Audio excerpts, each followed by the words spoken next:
ഹെബ്രോന്റെ അപ്പയുടെ പേരെന്തെന്നാ? ഹെബ്രോന്റെ അപ്പയുടെ പേര് Jesus. Jesus. അവന്റെ ഭാഷയെല്ലാം പറയും.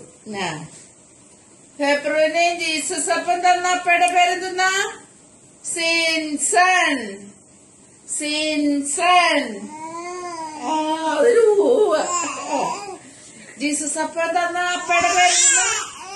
ഞാൻ പറഞ്ഞു തോറ്റ മാമി. സിൻസൺ. അങ്ങനെ സിൻസൺ.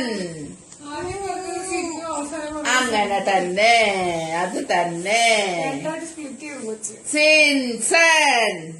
തല പൊന്തിച്ച പോരണിപ്പ എടുക്ക്. അപ്പോഴെടുക്കാൻ പറയും. ജീസസ് അപ്പൻ ഹെബ്രോന് തന്ന അപ്പയുടെ പേരെന്തുന്നാ? സിൻസൺ. അപ്പയുടെ പേരെന്തുന്നാ? സിൻസൺ. ജീസസ് അപ്പ തന്ന അപ്പയുടെ പേര് സിൻസൺ.